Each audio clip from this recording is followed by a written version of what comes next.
বাংলাদেশি ব্যক্তিকে আটক করে পুলিশের হাতে তুলে দেয় গ্রামবাসীরা। এক বাংলাদেশিকে আটক করে পুলিশের হাতে তুলে দিল এলাকাবাসী। এই ঘটনাকে ঘিরে এলাকায় ব্যাপক চাঞ্চল্য সৃষ্টি হয়েছে।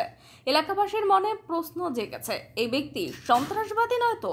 কাঁথি থানার আইসি প্রদীপ দাস জানিয়েছেন, বিষয়টি খতিয়ে দেখা হচ্ছে, তদন্ত চলছে। পূর্ব মেদিনীপুর জেলার কাঁথি দেশপ্রাণ ব্লকের বাংলাদেশি এক মধ্যবয়স্ক ব্যক্তিকে আটক করল গ্রামবাসীরা।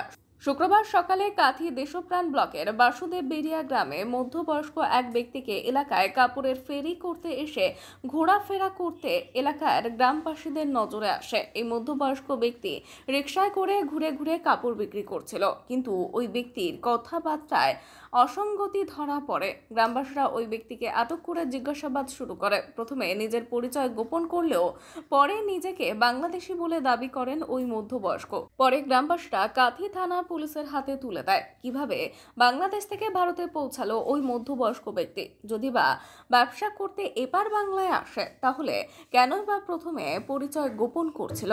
সে নিয়ে কিছু বলতে চাননি ওই ব্যক্তি। এলাকাবাসীর চাপে সে স্বীকার করে তার নাম রশিদ খান, বাড়ি বাংলাদেশের শ্যামনগর থানা এলাকায়। তারা একসঙ্গে 7 থেকে 8 জন এই ব্যবসা করতে এসেছে বলেও জানায়।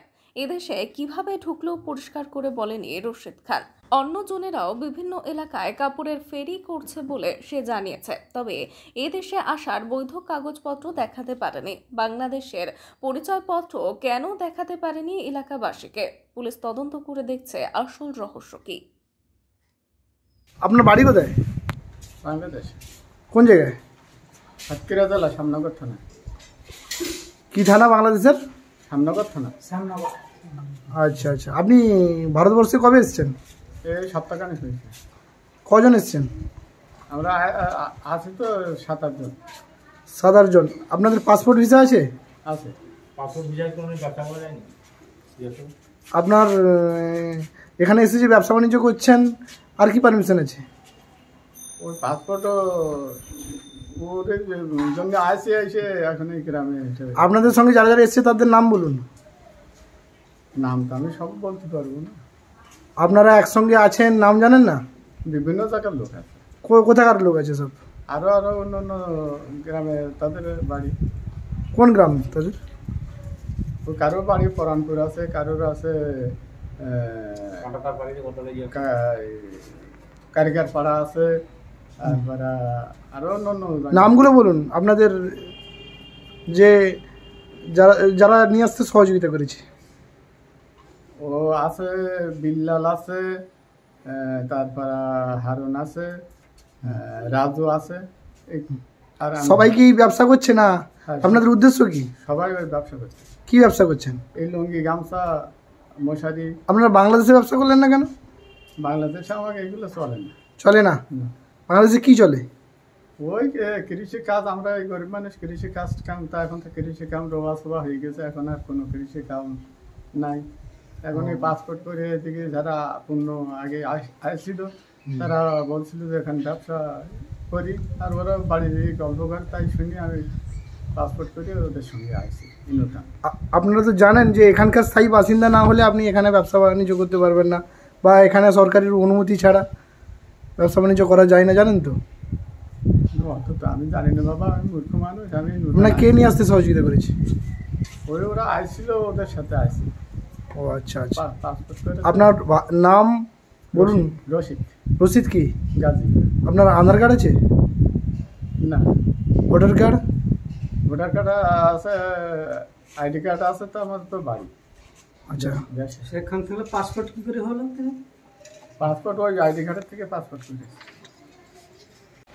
যেখানে কেন্দ্র সরকার সীমান্তবর্তী এরিয়ায় কাঁটাতার দিয়ে শত্রুদের এবং বহিরাগতদের যাতে ভারতবর্ষে প্রবেশ নিষেধাজ্ঞা জারি করেছে, আমাদের এই পার্শ্ববর্তী দেশ বাংলাদেশ থেকে কাঁটাতার পেরিয়ে অসংখ্য বাংলাদেশি রোহিঙ্গারা আমাদের পশ্চিমবঙ্গের কিন্তু ঢুকে পড়েছে। এটা যে আমরা টিভিতে দেখি, তার আজকে কিন্তু একটা 10 জনের মতো বহিরাগত এসে এখানে ব্যবসা বাণিজ্য করছে। তাদেরকে জিজ্ঞাসাবাদ করতে প্রথমেই তারা কিন্তু ভয় পায় এবং তারা কিন্তু পরিচয় গোপন রাখে। তাদের না আছে কোনো পাসপোর্ট, না আছে কোনো ভিসা, না ভোটার কার্ড, আধার কার্ড, তাদের কিছুই নেই, কিন্তু এখানে কিন্তু এসে খোল্লামভাবে কিন্তু ব্যবসা করছে। এর তীব্র নিন্দা জানাই আমরা ওনাকে। আমাদের এখানকার স্থানীয় কাঁথি থানার অন্তর্গত এখানে আমাদের একটা ক্যাম্প রয়েছে বাসুদেবপুরিয়াতে, এই ক্যাম্পের যিনি অফিসার বিদ্যুৎবাবুর হাতে ওনাকে কিন্তু তুলে দেওয়া হয়েছে। এর তীব্র নিন্দা জানাই। আজকে এখানে একজন বাংলাদেশি ফেরি করতে এসছে বাসুদেববেড়িয়াতে, গ্রামে মানুষ ওকে ধরেছে। ওরা কি বলছে শুনুন সবাই। নমস্কার, আমরা আজকে সকালবেলায় একজন বহিরাগত মুসলিম ভাইকে দেখে আমরা আটক করেছিলাম সন্দেহবশত। তো ওনার কাছে জিজ্ঞাসাবাদের পরে আমরা যেটা পেলাম, ও বাংলাদেশ থেকে কাঁটাতার পেরিয়ে এসছে, এখানে এসে ব্যবসা করছে এবং একা নয়, ওর সাথে অনেকেই আছে জড়িত। এটা কি করে সম্ভব হয় একটা রাজ্যে, একটা দেশে এসে এরা এইভাবে ব্যবসা করছে, দিনের আলোতে ঘুরে বেড়াচ্ছে, আর ওখানে বাংলাদেশে আমাদের হিন্দুদের দিন দহাড়ে কেটে দিচ্ছে, ইলিশ মাছের রক্ত মাখিয়ে দেখাচ্ছে, ওখানে দুর্গাপুজো করতে গেলে 5 লাখ টাকা নেবে বলে ডিমান্ড করছে। আর ওরা এখানে আসে কি করে? দেশভাগের পর থেকে ওরা ধর্মীয় মেরুকরণ করে ওরা দেশভাগের পরে ওখানেই থাকে। তো এ দেশে এরা আসে কি করে? এদের আমরা তীব্র নিন্দা জানাচ্ছি, এদের আমরা কঠোর শাস্তির দাবি করছি।